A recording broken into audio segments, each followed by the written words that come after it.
Welcome to Life Births. I'm Matt. And I'm Sarah. And today we're chatting with Matt's dad. But Matt's dad is more than just Matt's dad. His name is Peter.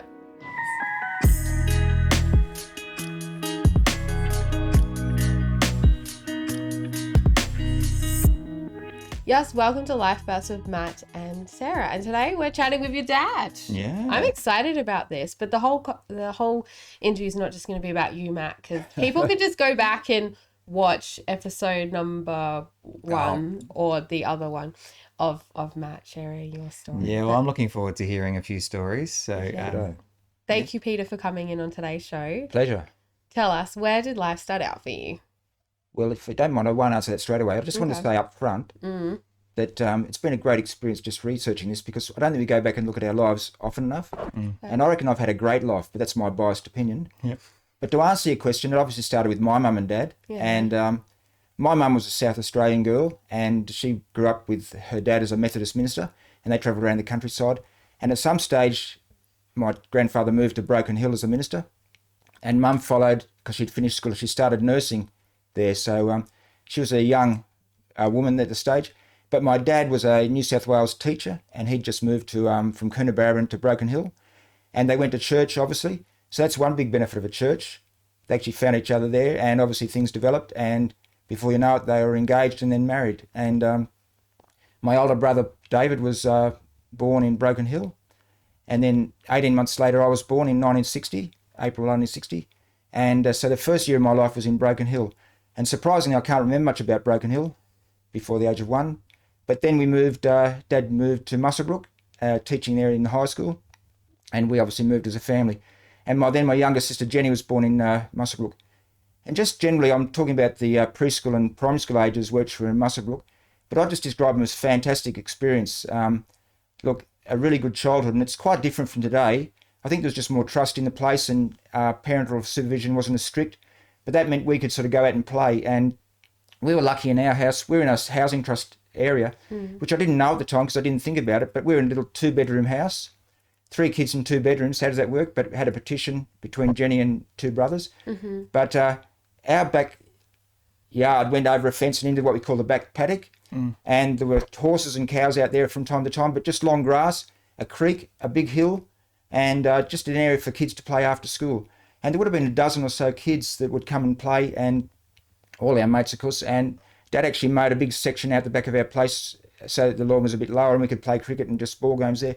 But my experience generally of Muswellbrook was just a wonderful time. And, you know, as kids do, we play and you fight with your brother and sister and so forth like that, but it was just great. So I think we've got some photos for our those who are watching of your family in those early stages. Yeah, I think one's of Dad and 3 kids and one of Mum and 3 kids. But, yeah, my experience there, look, obviously things might have been happening in family, but being so young, you just think everything's great.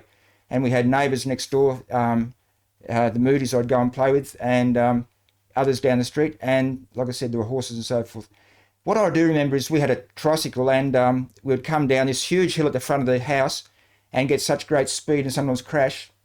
And funny enough, I've been back in recent years, and that big hill at the front was about 1 metre high. So it's amazing the way things sort of appear in your head. So it's just quite different. But there are a few funny stories in Muswellbrook. We were part of a church family, and that was important to Mum and Dad to sort of go to church, and they believed in God, and they would take us along as kids. And I really enjoyed that too, early Sunday school and so forth. But in Muswellbrook, we had about 6 families with kids, some of them our age, my brother and my age, and others with kids who are older. But we'd all go on picnics together and have a lot of fun. But one big story which I made a kids talk out of was when we'd go and see the Collards, one of the families, and he was a dairy farmer out of Muswellbrook. And I just loved going to see the dairy, and it was the old clunking sort of wheels and, you know, the suction on the teats, and they'd take the milk and you'd see it go along there. And when we first went there, they were in barrels. Right. And they put the lids on it. Then the truck would come later and they put the barrels on there and take it to the milk factory. And later on it became a vat, big vat. But what I remember is that we loved as kids, you could go and see little potty calves and you put your fingers in their mouth and they'd suck away, and you'd have just a great time there. And there was even a time when, I wanted to go there, but Dad said, no, I'm going with Mr. Colliday, you can't go. So I had to stay back at the farmhouse. And I was really upset about that. But I did as I was told because I was a good boy. But they went off and they were milking for quite a long time. I thought they must be back soon. Anyway, as happens in your mind, but I thought, well, maybe Dad said, don't go into the dairy, but what if I just go near the dairy and have a look? So I kidded myself. I thought, that'll be okay. And so I walked away and got closer and closer to the dairy. And, I thought, well, if he sees me, I know he said no to come, so he might be cross. So I'll just look through the side, a little hole in the side of the dairy. And so that's what I did. And as I got closer, I could hear this swooshing sound as well as the clunk of the machines. And I looked down to have a look through and see if it seems to Collard and Dad and the cows. And then this great spray of water came through and splashed all over me. And what had actually happened is, if you know a dairy, but at the end of, while the cows are milking, they'll lift their tail quite often and do what they do. And at the end of the dairy time, Mr. Collard would get a big hose and swish around all the cow poo and everything like that. And then he'd get a big broom and sweep down. And where would he sweep it? Towards this little hole in the side. Go back to me, and I'm on the outside. And so I looked through just as he took the last swoosh, and all this cow poo water came through and drenched me. So what's a young boy to do? You suddenly realise you'd done the wrong thing. So Yes. as I did, I went and hid. And I thought, but I've got to do something. In the end, I sort of tried to wash myself off, but something about cow poo doesn't disappear. No, it doesn't. It doesn't disappear, does it? So I ended up going back to the house, and I thought I'd be told off totally. But actually, Dad laughed, which was good of him. But he did tell me the story about, listening to your father and so forth. So I made that into a little parable about, we often sort of kid God. God says don't do this. We go and do it anyway. We think we know best. So that was my little story. But that's a true story. I've just embellished it a bit. But some of the good times there. You obviously got the poop off you eventually. Well, he washed me clean, which is another sort of parable sort of story. He can cleanse us from all our dirt and muck. Did you stand outside and he just sprayed you with a Actually hose? did with a hose, and the Collards later said to me they felt sorry for me because it was a winter's day or something, and he just hosed me down. But anyway, it was my punishment, I suppose, for doing the wrong thing. Another story I do remember, like I keep saying I was a good kid, and I was, but amazing how you get into these things. With my little neighbour Tony Moody, we went out and we found some nails and we put them on the road out the front. I don't know what we were thinking. I don't know either. Just to see what would happen. But then this is even sillier. So that the drivers wouldn't see the nails, we covered it up with grass. But that just made it obvious. And so the first driver that came along stopped and got out and had a look what was going on. And then obviously went and told Tony's dad or my dad, I can't remember which, and we both got into trouble. But that's a bad story, isn't it? But even worse is that Tony Moody's dad was the local Goodyear Bow Repairs tyre man. And I reckon the story went around town. So it's just one of those sort of situations that's not so good. Wow. Yeah, be careful because he wants to make more money from you getting things Yeah, in exactly. your So, anyway, we got into trouble for sure. So Yeah. So country life and a bit of mischief as a youngster. yeah. But overall, I just look back and say I couldn't have had a better childhood. There was sort of freedom there. I don't know about parental supervision. I don't remember Mum even looking over the back fence to see if we were all right, but she just sort of knew we would. I suppose one of the kids would have come and told a parent if someone had been bitten by a snake or fallen in the creek or anything like that, but it just didn't happen. We were just having a good time. So at school, were you like the kid that put tacks on the teacher's table and No. did those types of things? Okay. I do remember it's early primary school, but I did get into trouble because they had a big quadrangle there where we all played sort of at recess, and then Mr. Ahern, I remember he was a senior teacher, he'd stand up, he'd say, they'd ring a bell and go ding, and then he'd say, fall in, and a bellow. Anyway, it was just a routine, and he'd rang the bell and said, and I yelled before him, I said, fall in. I was meant to do it at the same time as him, but he was a bit late. And so he heard me and thought that was being rude, which I guess it was, and said, you, up here, and I was in detention for the rest of the lesson. So, I keep saying I was a good boy, but you can get yourself into trouble if you're not careful. A bit of mischief there, Peter. The stories come out. Yeah. Stories come out.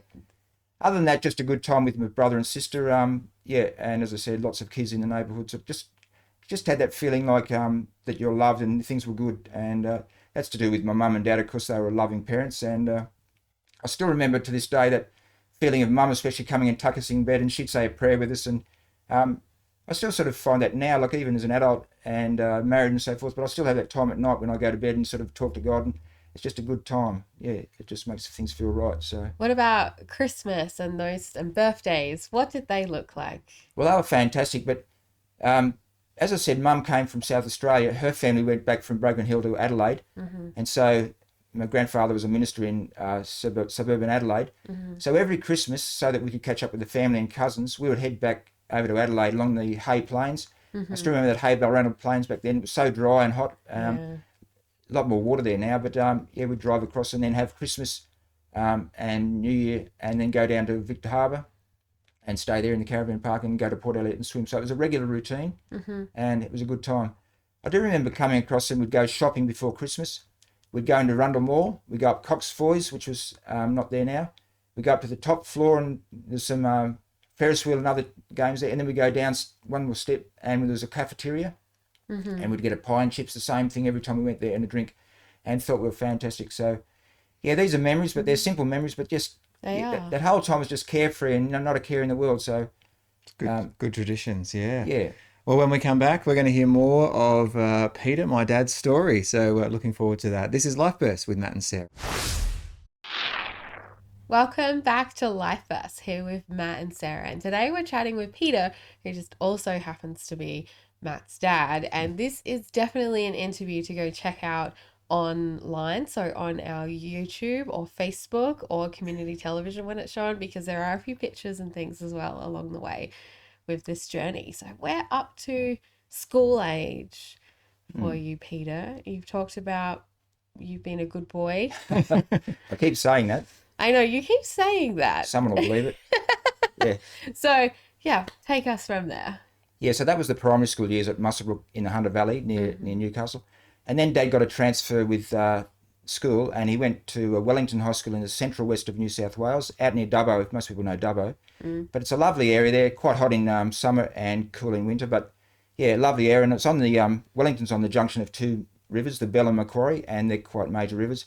And so there's lots of water, and so lots of water the council could put on sporting parks. And I just say that because really when I thought about this part of my life, if you have a focus, sport was my focus. I know I don't look like a great sportsman, but I was involved in most sports that were in town. And so there was rugby union on Saturdays, there was rugby league for school, there was athletics through the season. That was a Friday night, we'd play that all the time. And of course you'd represent athletics school and stuff like that. There was also cricket through the cricket season and even a bit of tennis there. So there was lots to do in if you like sport and you like getting out and about. And as well as that, and I mentioned in Muswellbrook, Mum and Dad went to church, that continued in Wellington.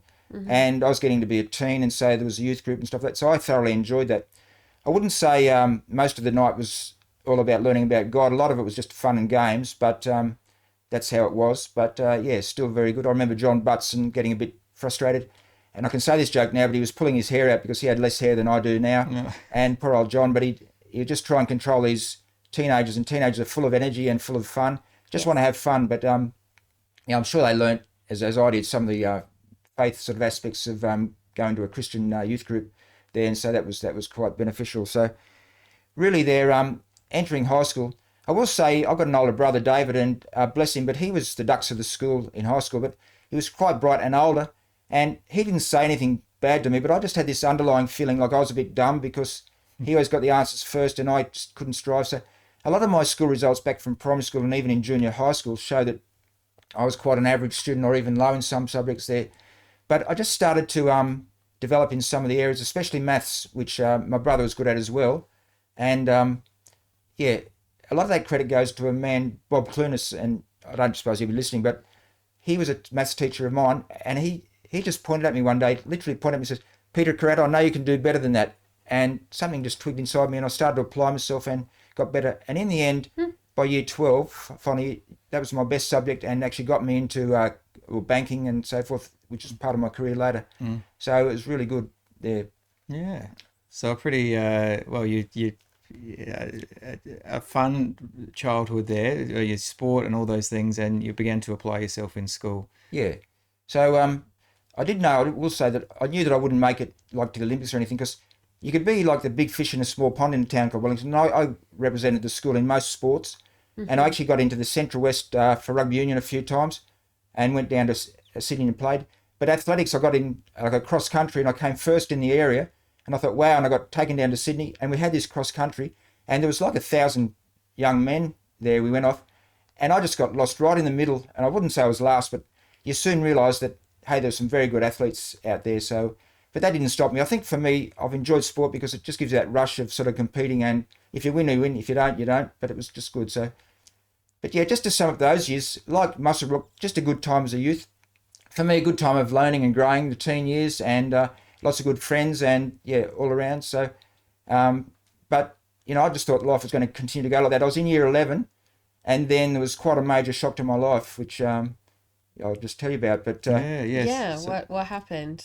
Sounded like life is pretty perfect right now. Well, it was, not a care in the world. And, yeah, in my mind, I just thought things will continue going that way. But what happened, I cut a long story short, but I was woken in the night by Mum saying, look, Dad's got a stomach ache or bad sort of pain, we'll take him up to the hospital. And I don't know why, there was no ambulance or something. But anyway, Mum and David, older brother, took him up to the hospital. And then I went back to bed. And then sometime later, I got woken by David saying, Dad's dead. As simple as that. I remember the words quite clearly.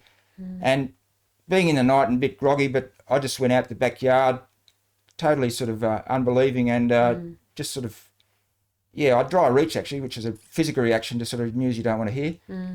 But that was the reality, and it did take a while for that reality to set in, but the father you'd had who sort of loved you, and excuse me, had suddenly just gone, and I know how that feels. Yeah, and it was just a shock. You just wake up and you're not thinking because you're all groggy, and someone, your dad's passed. And I remember in that moment I was like, what? This can't be real. Like, he was okay, and now he's not, and he's not here anymore, and that never leaves you. No. And funny that reaction there, because it's been quite a long time ago since Dad died, but I do remember, and this sounds weird too, but I've studied a bit about grief in recent years, and the reaction I had, all my schoolmates, not all, but a group of my friends came around and they just wanted to console me or whatever. But I was embarrassed to sort of greet them there. I wasn't embarrassed, but I just didn't want to sort of do this. And that's what I was saying. This isn't real. I just want to get back. And I was actually thinking I got sport on Saturday, and I got this homework to do, and everybody's here, and it's just all wrong. So it was just a reaction to sort of the disbelief of it. So anyway, but Mum obviously was more devastated. Not more devastated, but as a spouse, that close relationship, she was devastated. So how did life change?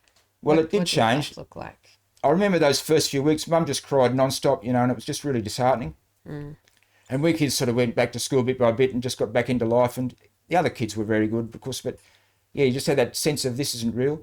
But Mum, to her credit, it's a great story, which she's documented in other ways.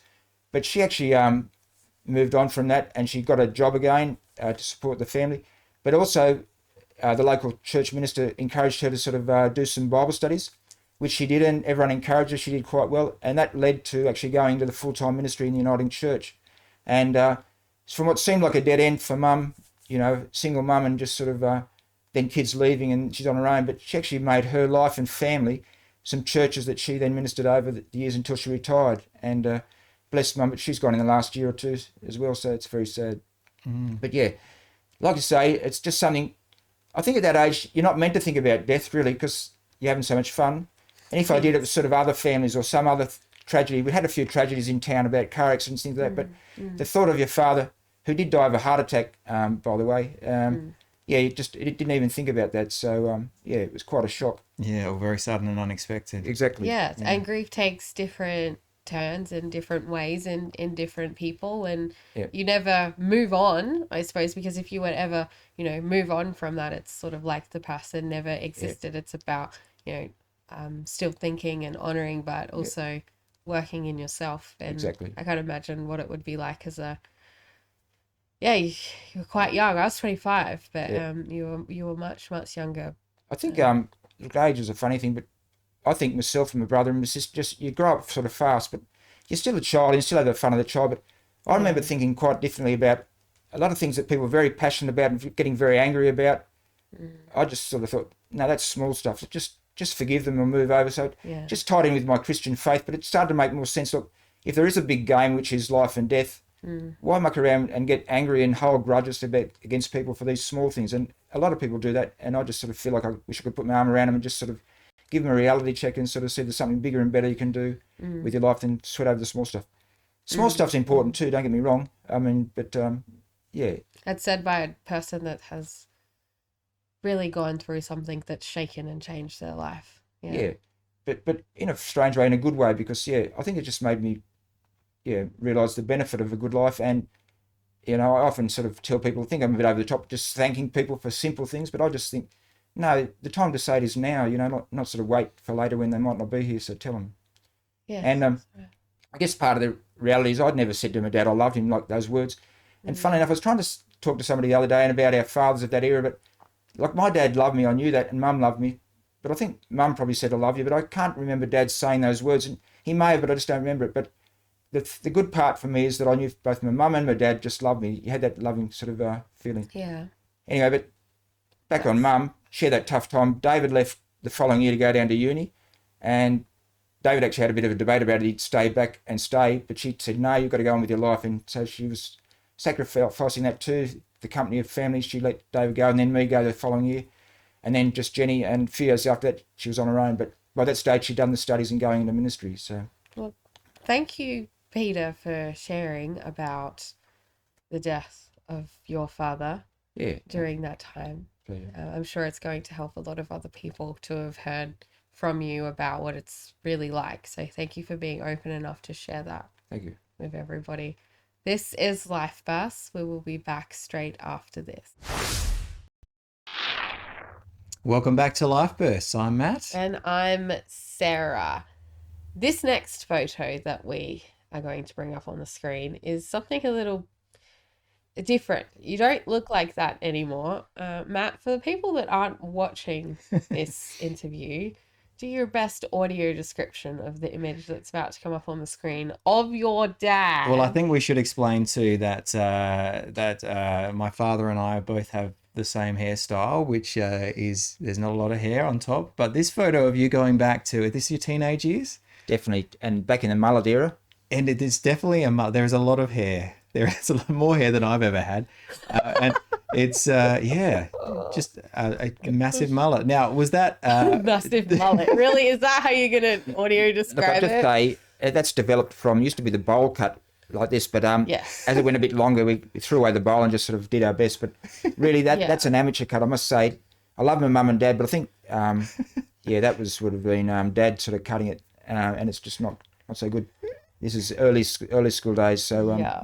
Well, it's good that you have that photo because I guess No it wasn't long before that you can't do that now, can you? No, you can't do that now. So the way that I would describe that picture, just because it was a bowl cut. It was black, it's thick, and so the front is just like you've just stuck a bowl on your head and literally just cut around it. So you've got your bowl fringe there, and then the rest of it is how you would envision a mullet. Yeah. And this is teenage years. Early teenage years. As if they weren't traumatic enough. So, yeah. Okay. Anyway, we move on.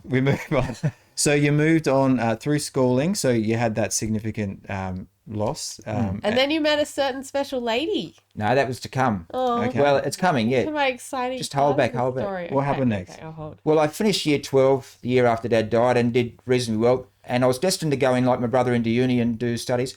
But just at the last minute in Wellington, the local bank manager said, look, why not do banking? You can sort of earn money straight away and you can travel around. And that was good enough for me. So I applied for the bank in New South Wales and I got in. And I started down in Wentworth Hotel branch in Sydney, of all places. They're obviously looking for staff. So I went down there as a fresh young country lad and... into the big smoke. Big smoke, yeah. So it was a real eye-opener. And, I actually ended up boarding with a lady who was a widower. Widow. Yeah. And she had a big house and just herself in it. So she went to a church at North Ryde. So I went in there and I ended up calling her Auntie Nell. It was such a good, close relationship that she was just like a mother to me. So Mum was very happy I went down there and was being looked after as well. So it was good. But I mentioned earlier that because Mum's family were in South Australia, we went back for Christmas to Adelaide. Now, this being like moving down to Sydney, I didn't want to be away from that sort of as well. So the very next Christmas, I went down to Adelaide and drove myself and had the usual holiday. And this is a bit you mentioned there. But at Victor Harbour, when we went down to the beach, I went down one afternoon and blue waters and lovely sky. And there's a lovely young woman in a blue bikini there. And I'm normally a bit shy with women, but I just felt I'd go out into the surf there and just talk to her. And I did. And that ended up being, it was Jill Richardson back then. But we went from strength to strength from that little opening there to sort of exchanging addresses. And she actually lived not far from my uncle in Marion. And so we arranged to go to the movies before I went back to work in the February. And like I said, I was a bit awkward, but I found not so much on the phone calls, which cost a lot, but I'd write letters. And I was never... this wasn't just like a summer fling. It did. No. I knew there was something about Jill that sort of stood out, and I think we've got a photo of you two smiling as well when you first met. Yeah, but it wasn't just her At the beach. at the beach, her good looks, of course, which is a given. But there's just something about her that sort of shone out of her, which was just wonderful. So I wanted to sort of pursue this. You look like you got rid of the mullet by then too. So Yeah. just It as well. was half there, but it was good. So what happened from there is I was bugging my accountant who sort of looked after staff leave, that every 3 months I was taking a week's leave and sort of flying by Ansett, which was an airline Yeah. for younger viewers, over to Adelaide, and Jill would do the same every sort of couple of months, and so exchanged sort of back and forth and got to know each other a bit better over those years. So roughly a year and a half later, I said, look, I've got to give this a go or not, and made the decision I'd move to Adelaide. And despite my accountant saying that's a bad career move, moving to Adelaide, there's more prospects in Sydney, I just thought, no, I've got to give this a go, and I did. So with my little Galant, 4-cylinder Galant, and all my worldly possessions on the back seat, I just drove across the Haybale around a plain on my own as a young man, seeking love. In love. In love, that's right. And so a little bit later, things did work out, and we got engaged, and then we were married in 1981. Okay, how did you propose to her? I was actually in the car at the front of Mum and Dad's house, but we'd been out to the movies or something like that, and so I couldn't get down on my knee. I was in the car, but I just sort of asked the question, and she said yes, and probably thought, why did it take so long? But anyway, How long was it? I don't know. It just didn't seem long to me. I just Okay. but been there sort of a year maybe. And were your parents looking out the window wondering what was going on in the car? Or... Actually, there's a story about that. Okay. Jill's dad, Don, who've been interviewed here, but he would either shake milk bottles or something like that, and he'd yell out, "Sleep's the answer," when we're in the lounge room, just sort of talking, and time to go on, so we'd have to go. So thought time to get married, rather than sort of interrupting Jill and Don's sort of family life at their home. So, Very wise. Yeah, and so we were married in October '81, and that was a great event. I remember it quite well. Bit like now, but I was quite nervous, and the minister actually said, "Stop, you can smile, you two," and so we did, and went from there. So Do you remember how you felt when she was walking down the aisle coming towards you? actually more nervous than anything, but just there was a beam in my ava, and said, it was just even though I was nervous, I was just totally sort of, as my grandmother said, smitten.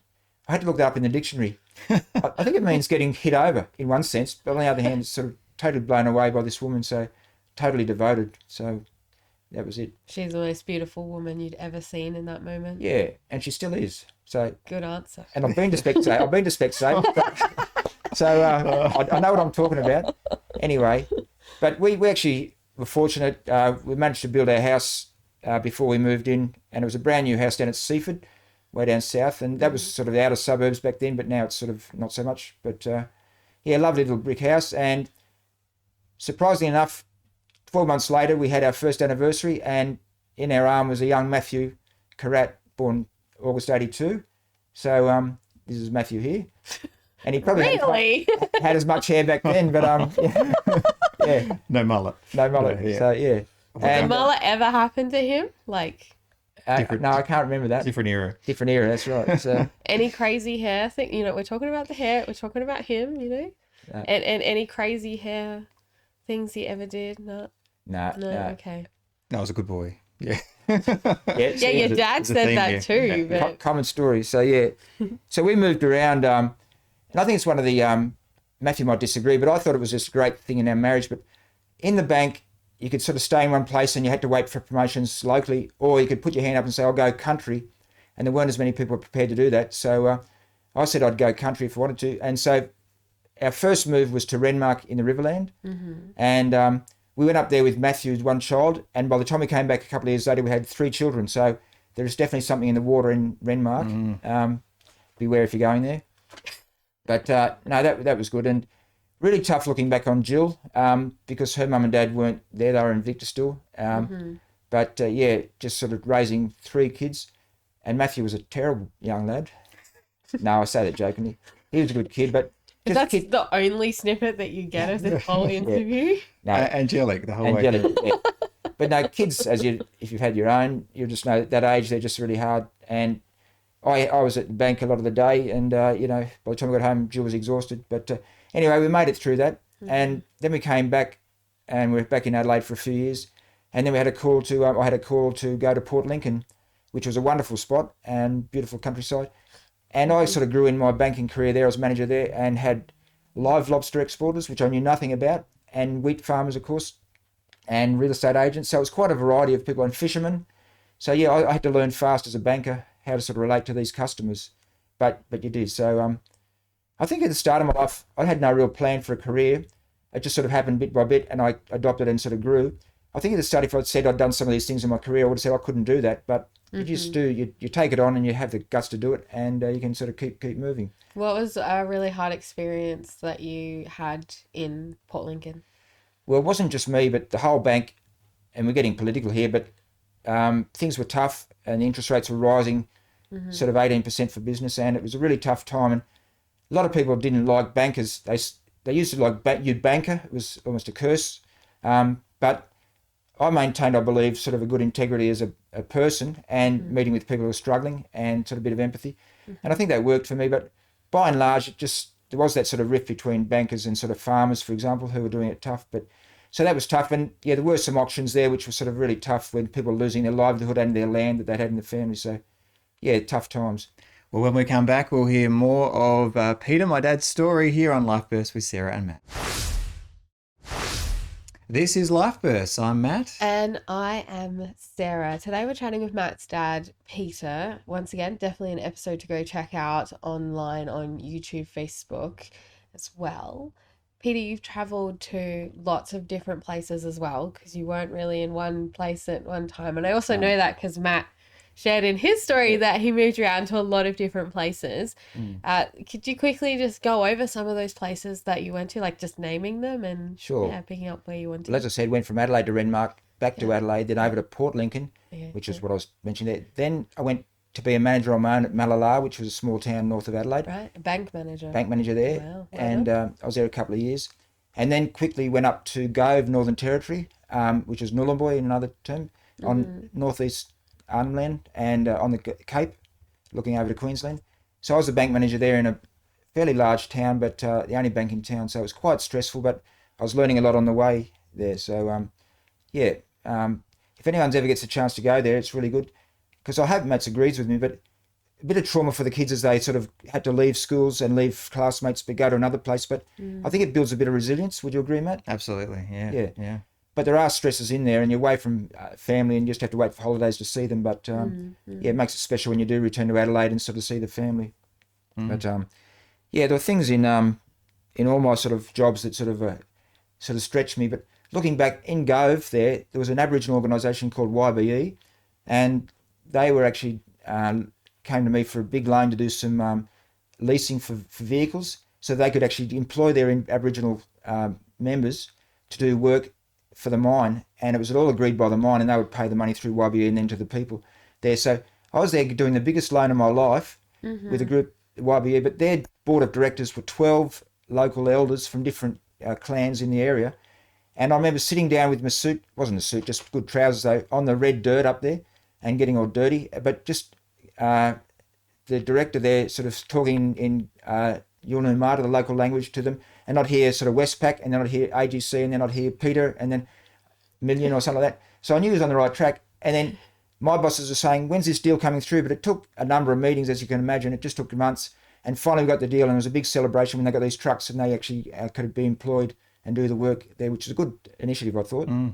So something quite unique. I look back at it with a bit of pride. So then it was time to come back we'll go to Darwin, and we went there with the kids again. But I just cut that short. It was good there too, but at age 40, I just felt I was getting a bit tired of the bank. And nothing wrong with banking, but they just really demand a lot of marketing, and you had to sort of on-sell things. So just time for a career change. And I went financial counselling with Somerville, a local organisation there, not-for-profit. And I did financial counselling, which I just really loved. It was just something that hit my passion. You're almost on the other side of the desk with someone, helping them against the banks and to negotiate their way out of trouble. So I really enjoyed that. That was good. So Right. How do you do that? What does financial counselling look like? Well, you have a box of tissues for a start. A number of people come in sort of totally emotional, and you just say, look, I can help you, and I can negotiate with the banks on your behalf, see if they can stretch out the payments or something like that. But there's usually a way to sort of get out of it until people recover financially and sort of get back on top of things. So, yeah, I just love that sort of job. What were the types of things that people were coming in with? In recent times, I just say, look, there's the easy pay. You know, you can sort of set up waiting. You can just sort of pay for it now and sort of pay it over 3 installments. So it sounds good and it's easy. But people go out and get about 15 of these loans and then they've got no money to pay for their food. So we just had to negotiate that out. But, I mean, people just do funny things when they're under pressure or they're marketed to. So you just have to help them out. But from Darwin then, we just felt after the family had moved back, our 3 grown kids moved back to Adelaide, that, it's time that we went back to Adelaide as well to see family. So we went back there. And then I got a job with local state government organisation, Home Start. And again, a unique thing with my experience of Indigenous folk, I did what they call the Nunga loan, which is giving home loans to South Australian Aboriginal folk. And that had never been done before in South Australia. And to Home Start's credit, but there was over 400 Indigenous families got into their own house in South Australia. And I hope sort of set a precedent for others who thought that they'd never get a home loan if they're Aboriginal, but now they can, and they do. So another good initiative. Yeah. Nothing to do with me. I just was a mechanic of all that and just did the nuts and bolts, but good to be part of it. So yeah, that's right. Now, I would like to know, what was it like with all of your kids moving out? How did you and Jill transition through that time? we thought it was fantastic. Not what I was expecting. Okay. No. Look, I honestly, Jill sort of grieves not being near family, and I do too. But Jill grieves faster than me, and I probably did enjoy the space there for a little bit. You can do your own things a lot easier. So there's that benefit. But in reality, both of us are the same. We're both family orientated and miss the family when we're not near them. So to come back was just a great thing. So after so long away, and also my wife Jill's family, Shirl and Don, they'd been missing us and the family for a while. So it was good to come back and be closer, which we all are now, and it's just a good time now. We're all back in Adelaide. I'm very close, so it's just a nice time. Yes. Yeah. Yes, that's right. And who got married first? Oh, well, Matt was first. And Matt was first. And what was that like, seeing your son up there out to marry? Actually, it was more emotional than I thought. You often say the women are emotional, but I'm just a sop these days. And Okay. and I just sort of see but I'll cry at weddings, funerals, doesn't matter, but it's just an emotional time. You sort of realise how important life is and so forth. And like I was saying with my dad early on, sort of dying, you have that emotional sense, and some things just sort of you react to. You surprise yourself, watching a funny movie. But any father and son reconciliations in a movie, I just really get quite choked up about. So it's sort of a good and a bad thing. You don't want to be sort of crying and stuff, but it's good. So I just want to say, but the kids were great. But during this whole time, by the time we came back, our kids had started to have their own kids. So in the last 13 years, really, they've started families and their own. But we've ended up with 11 beautiful grandkids. And so, I'm sure Jill would join in saying they're a joy of our life. A joy of your life, Matt? Yeah. Oh, yeah. Yes. Yeah. We've worked out, though, that when we have family gatherings, it's better if you have a picnic outside than in someone's house, because it's sort of a bit of cleaning to do afterwards. There's a lot of you, is there? A lot of to do. Yeah. So, Yeah. And what was, how has life changed since having all these grandkids now? Yeah, I think So, I can only say maybe I was sort of really busy with our own kids, but I tried to spend as much time as I could with our own kids. But and I probably noticed the changes in their growth and development when they're talking and walking and so forth. But you really notice it with the grandkids, because you might see them, every week or two. And when they change, you just see even in a few weeks how they've changed and developed from just young babies to sort of toddlers to crawling and then moving on. So I just enjoy it more now, So although Jill, I think, probably enjoys having them for the full day better than me, but, just being honest. But no, I do love the grandkids. You can hand them back. Yeah, that's right. It's the old saying, isn't it? But it's true. But you're not built for it when you're sort of 60 to have them full days and playing make-believes with dolls and stuff like that all day. Well, I'm not anyway. you do what you do, Peter. That's fine. Yeah. So you moved back to Adelaide. You got some more work. Yeah. Yeah. And that was the Home Start one there, and so that was quite good. And like I said, some of those jobs sort of stretched me, but what I found happened when I turned 50, I think it was. Perhaps a few cracks started to appear. Like at work, I just sort of felt a bit anxious and stressed, and the Home Start job came to an end, which was unfortunate. But I thought I'd be okay because I've got other things to do. But when I came home and had a lot of time to sort of be at home on my own, I just found it was hard, and my thoughts were getting a bit negative, and I was anxious about minor things, and it's really hard to admit that, but that's how I was after being so resilient all those years and big pressure in banking and so forth. That just sitting around and trying to study was just not enough for me. It's just really hard. So I confess, and anyone listening, if you're feeling like that, don't muck around. I just went to the GP and he gave me a bit of medication which helped me initially, but it was just a bad time in my life. You knew in reality that you had a good life and everything was good, but a little voice in you just saying, no, you've had a wasted life and your life's over, or things like this. So it was just time to sort of bite the bullet and get some help. And thankfully I've got through that stage and I'm feeling quite good now about life and so forth. But it was a bit of a shock to the system. Well, look, thank you for sharing that as well, about what happened in your head. And I'm sure it will help other people as well, for sharing that. This is Life Bursts with Matt and Sarah. We'll be back straight after this. Welcome back to Life Bursts with Matt and Sarah. Today we're chatting with Matt's dad, Peter, and you've just been like work, moving, different things. Did you do any travel, like overseas or around Australia, or Glad you asked that. During that time, and even though I was so busy, but we went to Seeds Uniting Church, or Aberfoyle Uniting Church, now Seeds, but they actually had every year a trip which they go to Thailand as a mission trip, and it was a short term, like just a couple of weeks, and you'd teach English to some Thai kids, and it was north of Thailand, like Chiang Mai, that area there. Okay. And so we went for about Jill and I, 4 or 5 trips over there, and it was just a fantastic time.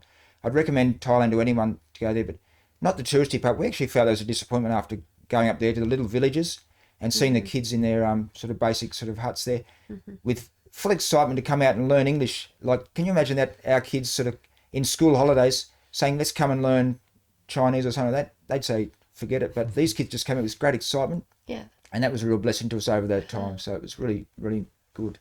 Can you give us a Thai greeting?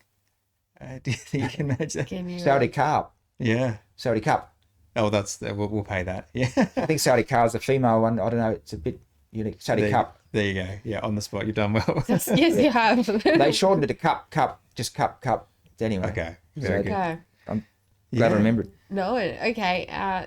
So you did that travel, but I mean, you were up to when you were 50 and you were dealing with these things in your head that were telling you negative thoughts. Yeah, so I knew that I needed to work, but there was no work available in Adelaide. So I thought I'd go back to do financial counselling, which I'd done in Darwin, but they said you need to study for it, you need to have a diploma. So I started doing that, and I had this difficulty. But during that, Jill saw a job advert for Somerville Community Services, who I worked for previously in Darwin, but this was in the Katherine office. And so I applied for that and got it. And so we then launched up there with some fear, because I just thought I had this anxiety and I hope I'd be all right up there. But in the end, I got the job and started up there, and it was a marvellous job. And that was in about November 2018, we were up there. So I was 58, and I was there a year, and the job was going really, really well. And you talk about life surprises, but I was sitting down on a Sunday morning and I'd volunteered to preach a sermon at the Baptist church in Katherine that morning. So I was sitting there preparing, and I suddenly had a bit of tightness in the chest. And then I thought, that's not good, but just thought it was muscular and started to stretch. But then I said to Jill after 10 minutes, this could be serious, it could be a heart attack. Knowing that my dad had the heart attack. And so she called the ambulance, and sure enough, I was having a heart attack, which was a surprise to me and everyone. And so I was rushed to the hospital there, and then airlifted by chopper. First chopper ride I've had. But all I could see was the roof and people's knees right over. So it wasn't that exciting. Up to Darwin, and then the following day had a stent put in, and I felt fantastic. And in fact, a bit relieved, because all my life I've been thinking, what if I have a heart attack like Dad and die? And here I was, I'd had the heart attack and I lived. So I really was thinking, thank you, God, this is great. And I'll be back at work the next week. And I felt that good. But those who know my story, that same night after I had the stent, I was allowed to go home. But I woke up at about 1 a.m. disorientated, and I was going around, and Jill woke up and said, what's wrong? And she recognised straight away that I had the facial palsy and weakness on the left side. And so I was having a stroke. So for the second time in a week, I was in the back of an ambulance. And funnily enough, I was cracking jokes the whole time. Like, it's amazing what you do under pressure, but terrible dad jokes, and I wouldn't repeat them. But it's just a way of relieving stress, I suppose. But but went through that. So I was coping quite well. But that first night in hospital, it was dark, and there's all sorts of noises in hospitals. But I had that real depth of sort of gloom about things, this reality hit. This is serious. It's not just a heart attack that you've covered over, but now you've got this brain injury, and I couldn't sort of eat properly. I couldn't talk at the time, and things like that. And I couldn't use my left arm, and I couldn't walk. So no work, and I thought I'm going to be unemployed and sort of no use to anyone and a burden to people. So that sort of really hit heavy in a very, very dark area at that night. But people were praying for me, and they'll say that sincerely, and they were, family and friends and others in the church there. And it was only 24 hours, but I started to turn, and I just sort of felt, well, look, I can do this one step at a time. And that's really the attitude you had to have, to turn it around just one step at a time. Mm-hmm. Mm-hmm. And within a short time, I could sort of eat sort of proper meals again. I could start to walk, and I walked after about 3 months, and then I'm running, and then I had to learn to drive again. So I did that through having driving lessons again. And then I got back to work. So there are a number of tick boxes there. And funny enough, tomorrow, even though Jill doesn't like, I'm running in the city to Bay, which is something I used to do, 12K run. So I hope to do that, not in the same time as I used to do, but just as a sort of a tick box there. So just a bit of an attitude I had to have and say, look, your life has changed, but you can still sort of carry on with this and still be a useful member of society and still love your family. Now you breeze over those things like you did them really in quick succession, but there was a lot of willpower and a lot that went into step by step that recovery. Yeah, I actually had a lot of energy for the recovery. In fact, I got into trouble, and Jill tells me that because Jill's a nurse and she backs the nurse's side. But I was getting told all the time to slow down because I felt like I was going to the gym, and if they said do 10 of these things, I'd do 20, and they say no, slow down. And they showed me how to get out of my wheelchair and into bed. So then I took that to mean, well, I can walk around my bed and, holding on with my good arm, so I'll be all right. But when they'd find me, I felt like a bad school kid. So but I'm a good boy. I keep telling them. Yeah, you keep telling us that. But, yeah, I do. But I just wanted to succeed and get out of this sort of hole and keep moving on. And so I do concede I was a bit impulsive, was the word they kept using, which sort of grated me. But that's what I just wanted to get out of that place and sort of get back to life and back to normality. But reality is different now than it was pre-stroke. I think just the emotional side's sort of quite high. It used to be, and I do get a little bit fuddled at times. But otherwise, a lot of people have said to me, I didn't even know you had a stroke. So that's, in a way, a compliment saying you're doing quite well. Because I'm back doing a bit of tax consultant work now, and people don't sort of notice or say anything. Or if they do, they don't say anything. But anyway, my life's as normal as it used to be, or as normal as I can be. Yes, yeah. Whatever that means. Thank you for sharing your life story with us. 50 minutes is not a lot of time to cover everything. But Peter, we know you've got some advice for us. So in the last 1 minute of our show today, if you had one piece of advice to share with those listening and watching, what would that be? I just pick on there's truths. And if you look at my situation and other people like this, but there's the truth that I had a stroke and you can't do what you used to do, and you're bald, or you're not good looking, or you can't do this, you can't do that. They're the truths. You can't deny those things. But there's other truths, like, to me, I've got a God who loves me. I've got a family who loves me. I've got lots going for me. I can still walk and run. So what do you concentrate on? If you choose to sort of feel pity and sort of concentrate on those negative things, your life will spiral downhill and you'll always feel like you're the victim. But I just chose to look at the positive things. And I'm loved. I love people. I've still got some abilities. I can still think.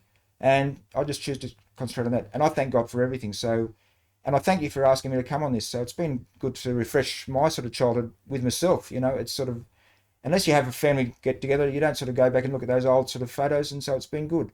So I really appreciate it. And you guys do a great job. Well, thank you. Thanks, yeah. Peter. Well, I've learned some things along the way as well. You don't know all of those stories. Well, that's good. That's certainly some challenges there that you've faced. So thanks for being honest and sharing with everyone. We know our listeners from all walks of life, and we hope that's been encouraging to you. This has been Life Burst. You can catch up with us wherever you get your podcasts from, on community television, radio, and Facebook and YouTube. And this is a special episode because it's actually our 50th episode of Life Burst. Whoop, whoop, Yeah. in this format. So 7 years, but 50 episodes in this format here. So thanks for coming on the journey with us. We love to hear local stories of everyday people. It may be you next. Stay tuned and find out next week. Life Bursts is hosted by Matthew Carratt and Sarah Freeman, with production by Reese Jarrett and Kay Hoshraw Ozadigan. For more episodes of Life Bursts, go to rawcut.com.au. This is a RawCut production.